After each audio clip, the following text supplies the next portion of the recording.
Kentucky and the rest. But Congress and the previous administrations, as I say, were mostly throwing money at the issue rather than policy change. A lot of discussion about policy change, but not much policy change. Probably the big exception to that was the conservation programs in NRCS, which were significant changes, improvements. However, in the last year and a half, we've seen both the administration and Congress, and you've just heard a lot of the discussion from the administration standpoint, discussions about real changes in policy. I think ASFPM is both encouraged and we're concerned about some of these proposed changes. And I'll put that in context by grouping them into what I call the good, bad, and the ugly. To start with, you've heard a lot of the good up here just now. Okay, I think these are some very, very positive efforts these are the starts, these are the things that need to start happening before we can effectuate some of this policy change in a positive direction. The one thing we're really pleased with is this effort to get the agencies back together, the Federal Interagency Floodplain Management Task Force that's been led by the Corps and FEMA, CEQ to do this. I think it's extremely important after a 15-year hiatus to get together again and start talking about these conflicting issues and what we can do about them.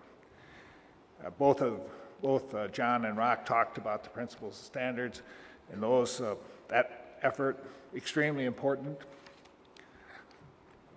The executive order, there's been spurts at that. Jerry Galloway and I have been pushing that since Hector was a pup, for sure.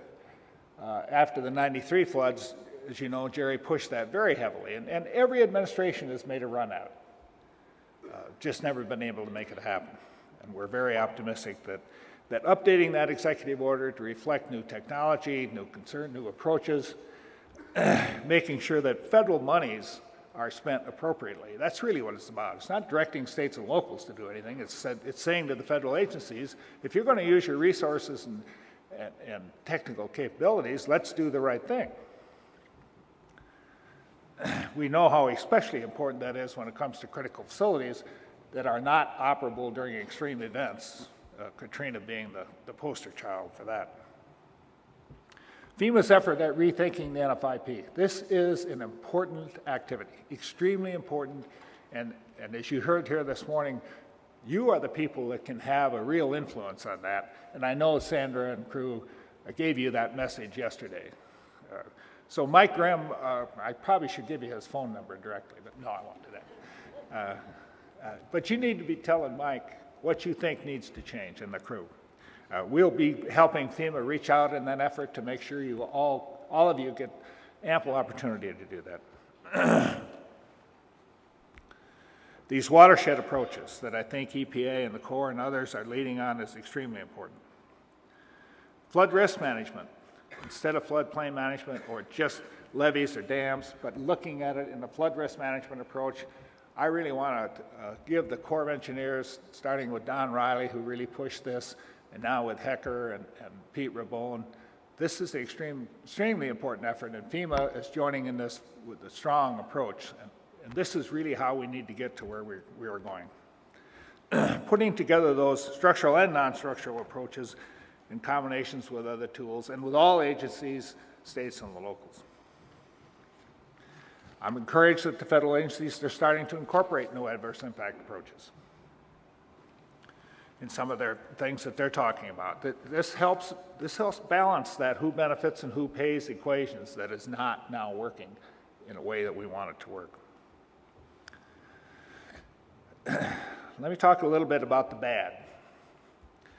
The bad, in some ways, is those things that we've known for a long time that aren't working and that do need to be changed. I don't want to pick on any particular agencies. I think you could find some of this in the 180 recommendations in our national flood programs for any agency, but there are some real key ones that need to move along. We are allowing, in fact, massive development in high-risk areas. It continues to happen, despite the fact that flood costs continue to go up. We're not reducing flood costs. We're doing all this activity, structurally and non-structurally, but flood damages are still increasing. Why? Because Development is still occurring in high-risk areas, especially in coastal storm surge areas and in deep floodplains, where catastrophic events have catastrophic consequences.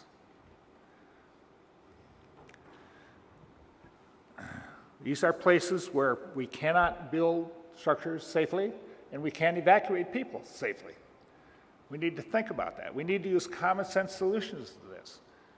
I'm hearing that people in California in those deep floodplains where the water gets 30 feet deep or 20 feet deep are worried about people can't get out, so they're going to go on the second floor and put in decks on the second floor so they can vertically evacuate to a deck on their second floor of their house.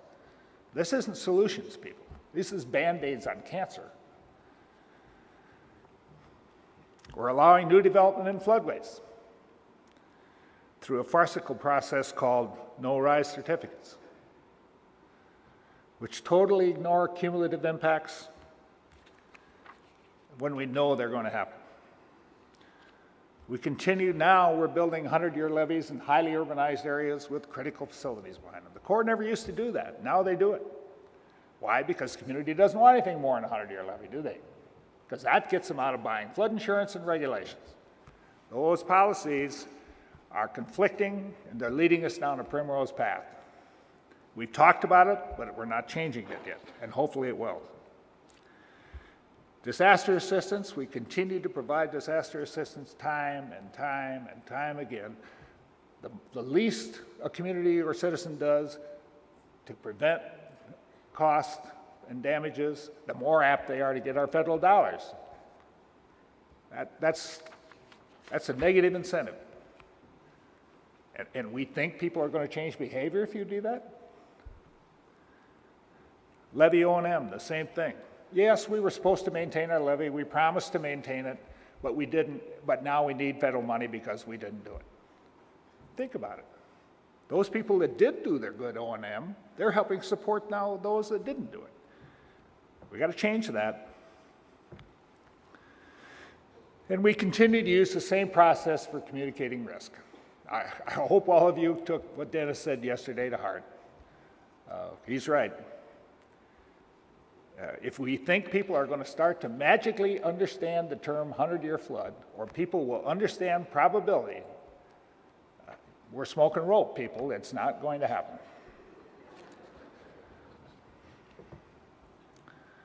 This loss of natural resources functions is something we need to turn around. We heard a lot of discussion about that here this morning, and I know those efforts are underway, but we're realizing that that loss of natural resources function is impacting our economy.